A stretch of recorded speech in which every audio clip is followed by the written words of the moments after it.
everyone, welcome back to another productive vlog. So here it was going to be 11 a.m. in the morning and I was showing you the outer view. So basically here is me and now I am going to study because already I have wasted a lot of time. So as you can see the timings here, it was 10:54 a.m. in the morning. So I firstly sat down to study from the video of Prashant Bhaiya. Basically here I was attending a video in which he has shared 25 most expected question, and let's see that will it come in my exams or not. So let's hope for the best. So basically this vlog is from morning to evening vlog and I'll be also sharing that what I am studying. So सबसे पहले तो मैंने तुम लोग को यहाँ पे बताया कि यहाँ पे मैं मोस्ट एक्सपेक्टेड क्वेश्चंस कर रही हूँ जो कि प्रशांत भैया ने वीडियो अपलोड की है, तुम लोग भी जा के देख सकते हो, ठीक है। सो यहाँ पर प्रशांत भैया ने सबसे पहले करवाया था बायो, नहीं सबसे पहले इन्होंने केमिस्ट्री कराया था, फिर उसके बाद बायो कराया एंड उसके बाद फिजिक्स कराया एंड लास्ट में जो लास्ट चैप्टर है बायो का इम्प्रूवमेंट इन फूड रिसोर्सेज वो कराया, ठीक है। So all the questions were very easy and कुछ जो मुझे थोड़े से मॉडर्न लगे सिर्फ मैंने वही क्वेश्चंस नोट डाउन किए एंड न्यूरॉन का स्ट्रक्चर भी मैंने यहाँ पर ड्रॉ किया था। And yeah guys, so by coincidence मेरे एग्ज़ाम में भी न्यूरॉन का आया था लाइक एग्ज़ाम में एंड बेसिकली मैं प्रैक्टिस किया था तो मुझे याद था and I am very grateful for that. So guys I want to just say that अगर तुम्हें बैकग्राउंड में कोई भी नॉइज सुनाई तो इग्नोर करना। And after that I had this fruit basically and इसको महाशिवरात्रि में खाया जाता है। तो here you can see and यहाँ पर मैं पढ़ने जा रही थी एनसीईआरटी से chapter improvement in food resources क्योंकि मैंने उसके नोट्स नहीं बनाए थे एंड नोट्स मैंने बनाए थे फेयर कॉपी में, बट एट दैट मोमेंट मुझे वो नहीं मिल रही थी, तो इस वजह से मैंने बुक से थोड़ा 2-3 चीज़ें रिवाइज़ की एंड इसमें से भी बहुत क्वेश्चंस आए थे, बहुत नहीं 2-3 ही क्वेश्चंस आए थे, वो भी लॉन्ग में आए थे पार्ट वाइज, तो उतना टफ पेपर नहीं था। एंड गाइस हमारे पेपर में फिजिक्स में न्यूमेरिकल्स नहीं आए थे and I have literally practice a lot for numericals and आए नहीं, और हमारे में केमिस्ट्री के 2-3 आउट ऑफ सिलेबस क्वेश्चंस भी आ गए थे। बेसिकली जैसे तुमको पता होगा कि मेटलॉइड्स उतना बड़ा टॉपिक नहीं है, बट हमारे में पता नहीं कैसे दे दिया।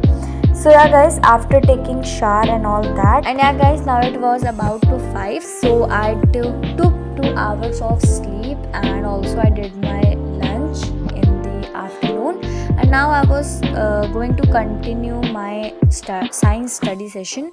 So let's see that what I am going to study and how am I going to study. So चलो फिर बताते हैं। सो पहली बात तो stay hydrated guys because it will help you to boost focus in your study sessions and yeah, so देखो यहाँ पर मैं जा रही हूँ रिवाइज़ करने अपनी नोट्स से, क्योंकि at the last moment I am not going to read NCERT as I have already made some notes, main notes, so मैं नोट्स से पढ़ने वाली हूँ and the chapter I am to study is firstly atoms and molecule एंड उसके बाद sound, फिर उसके बाद मैं पढ़ूँगी chapter structure of atom. Basically structure of atom से मेरे में क्वेश्चन आया था to describe the Bohr's model and also the electronic configuration. Basically ये आया था हमारे 5 नंबर में एंड सोडियम एंड पोटेशियम का हमारे में आया था and it was quite easy. And उसके बाद मेरे साउंड में से आया था कि draw the diagrams of that sound need a propagation, needs a medium to travel and all that, और उसके बाद रिवर्बरेशन के बारे में आया था एंड न्यूमेरिकल नहीं आया था बेसिकली, एंड डिफरेंस आया था ग्रेविटेशन एंड ग्रेविटी के बीच में।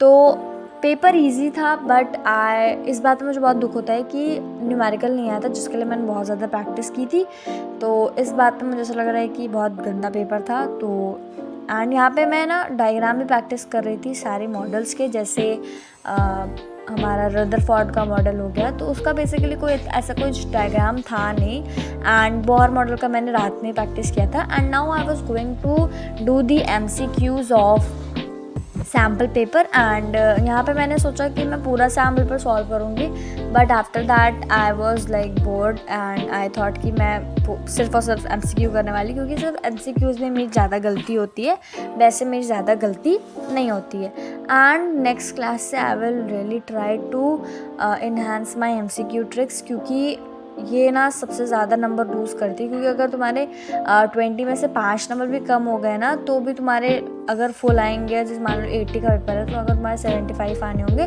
तो एक दो मिस्टेक तुम्हारी हो सकती है, तो उसमें से सिर्फ तुम्हें 70 प्लस या 75 से कम ही मिलेंगे। So basically here I just got a question assertion reason and it was talking about something related to equilibrium. So guys, इसमें ना जो equilibrium वाला है, तो बेसिकली अगर किसी को इस शब्द का मतलब नहीं पता होगा सो आई एम 110% श्योर कि वो नहीं कर पाएगा, ठीक है। तो फिर यहाँ पर कुछ था and I am currently not remembering, तो अगर तुम स्टॉप करके देख सकते हो क्वेश्चन देख लेना। एंड इसका ऑप्शन मैंने देख तुक्का मारा था एंड वो तुक्का मेरा सही गया। या guys at last I want to see कि मेरा पेपर जो था वो बहुत अच्छा गया था एंड बस कुछ चीज़ें थी जो मुझे थोड़ा सा इनअप्रोप्रिएट लगी। And yeah guys that's it for today's video. अगर वीडियो अच्छी लगी हो तो make sure to like share and subscribe. Till then bye bye, take care and yeah bye.